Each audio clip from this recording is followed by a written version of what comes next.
Pada pertemuan keempat pada ngaji ilmu komunikasi episode 4 ini kita akan membahas tentang taksonomi ilmu komunikasi.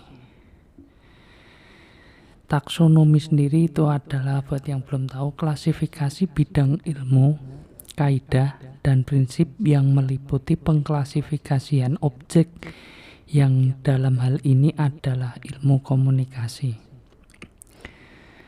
Ilmu pengetahuan mempunyai 3 komponen sebagai tiang penyangga tubuh pengetahuan, yakni aksiologi, epistemologi, dan ontologi. Ketiganya ini sangat penting buat belajar ilmu apapun, jadi mungkin nanti bisa diperdalam lagi. Yang pertama adalah aksiologi. Aksiologi adalah bagian dari ilmu pengetahuan yang menjelaskan fungsi, relasi, relevansi dari ilmu pengetahuan tersebut. Aksiologi sendiri berasal dari bahasa Yunani yang artinya aksion itu nilai dan juga logos itu teori, yang berarti teori tentang nilai. Untuk menggambarkan apa sih itu aksiologi dalam komunikasi, kita bisa melihat pertanyaan misalnya, untuk apa pengetahuan ilmu komunikasi digunakan, dan harus bisa untuk menjawab, karena tidak mungkin belajar suatu ilmu tanpa mengetahui bahwa di situ ada manfaat atau fungsi. Kita bisa melihat pendapat ahli seperti Profesor Deddy Mulyana menyebut fungsi komunikasi. Yang pertama adalah komunikasi sosial. Komunikasi penting untuk membangun konsep diri, aktualisasi diri, kelangsungan hidup, memperoleh kebahagiaan, terhindar dari tekanan dan ketegangan, serta memupuk hubungan dengan orang lain. Nah, itu yang pertama, komunikasi sosial.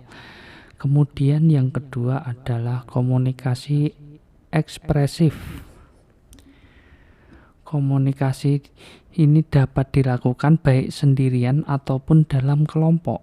Komunikasi ekspresif tidak otomatis bertujuan mempengaruhi orang lain, namun dapat dilakukan sejauh komunikasi tersebut menjadi instrumen untuk menyampaikan perasaan atau emosi. Kemudian yang ketiga, komunikasi ritual. Komunikasi ritual biasanya dilakukan secara kolektif. Para antropologi menyebutnya sebagai rites of passage, mulai dari upacara kelahiran, sunatan, ulang tahun, pertunangan, pernikahan, hingga upacara kematian.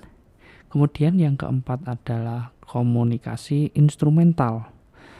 Fungsi komunikasi ini sering juga sebagai komunikasi yang bertujuan persuasif, yakni komunikasi yang mempunyai tujuan umum, menginformasikan, mengajar, mendorong, mengubah sikap, keyakinan, dan mengubah perilaku atau menggerakkan tindakan sampai dengan menghibur.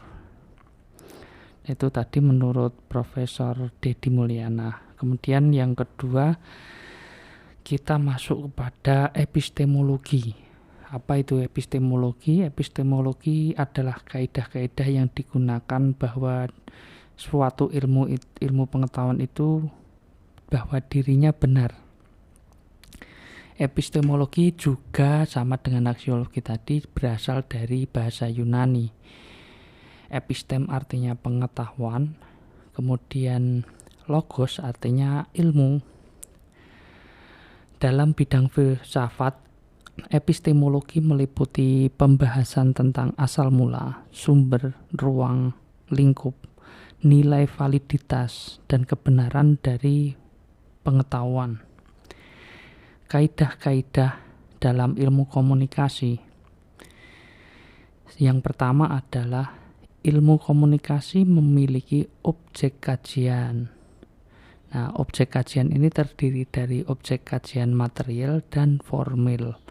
Objek kajian material sama dengan ilmu-ilmu sosial lainnya, yaitu mengkaji perilaku manusia atau kehidupan sosial. Namun tentu sebagai ilmu yang spesifik, ilmu komunikasi memiliki perbedaan dengan ilmu sosial yang lain, karena itulah fungsi dari objek formalnya.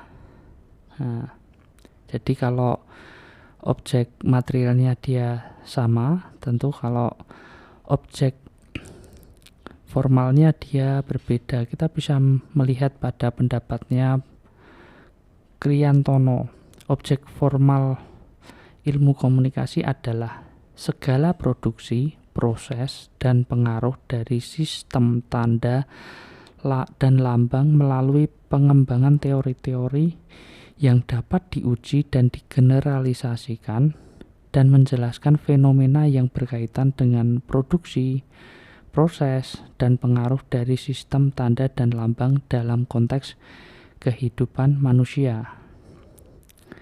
Nah, itu tadi objek formalnya. Yang kedua adalah ilmu komunikasi memiliki istilah tersendiri dan bersifat khas. Tentunya banyak istilah khas dalam ilmu komunikasi, misalnya komunikator, komunikan, pesan atau message, umpan balik atau feedback, dan lain sebagainya. Kemudian yang ketiga, ilmu komunikasi memiliki paradigma. Paradigma itu adalah bagaimana intelektual memandang dunia. Kemudian yang keempat, ilmu komunikasi memiliki asumsi-asumsi. Asumsi adalah pernyataan yang sangat mendasar, digunakan sebagai syarat penentu sebuah teori dapat meramal sebuah gejala. Kemudian yang kelima, ilmu komunikasi memiliki sejumlah teori. Suatu ilmu tidak lengkap apabila tidak ada yang namanya teori. Yang dimaksud dengan teori di sini adalah sejumlah pernyataan yang merupakan hasil generalisasi terhadap gejala-gejala yang konsisten. Kemudian teori tersebut diperoleh melalui hasil penelitian yang menggunakan metode penelitian ilmiah. Jadi bukan asal ngomong, tapi melalui metode penelitian ilmiah. Kalau asal ngomong itu ya cuma sekedar pendapat, sulit tidak bisa dikategorikan sebagai teori dalam sebuah kajian ilmu. Kemudian yang keenam, ilmu komunikasi memiliki metode penelitian yang khas.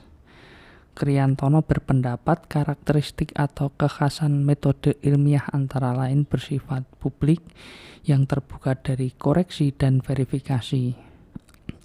Yang pertama tadi itu, yang kedua objektif, yang ketiga empirikal atau gejalanya dapat diketahui, kemudian yang keempat sistematik dan kumulatif atau konsisten, kemudian yang kelima adalah prediktif atau memiliki kemampuan untuk memprediksi fenomena.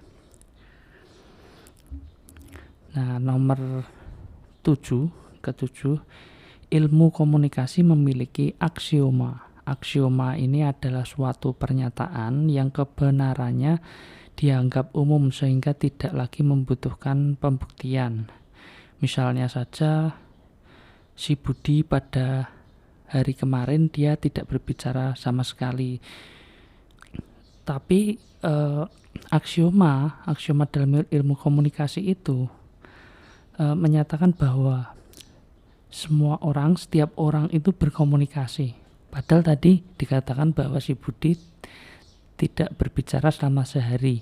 Artinya dia dianggap tidak melakukan komunikasi. Padahal itu salah, karena aksiomanya mengatakan bahwa setiap orang itu berkomunikasi.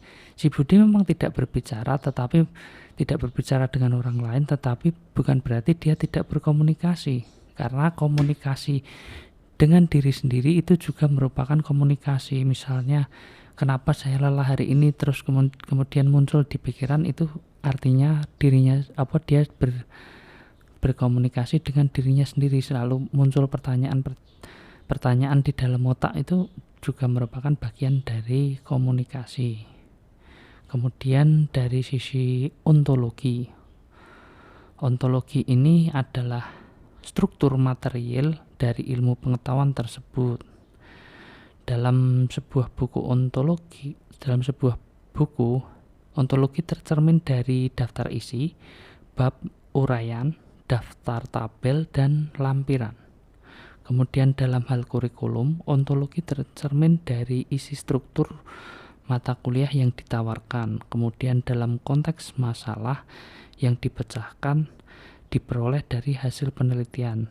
Dari pengujian 3 hal tadi membuktikan bahwa ilmu komunikasi merupakan sebuah ilmu yang sesuai dengan aksiologi, epistemologi, dan ontologi sudah terpenuhi. Terima kasih.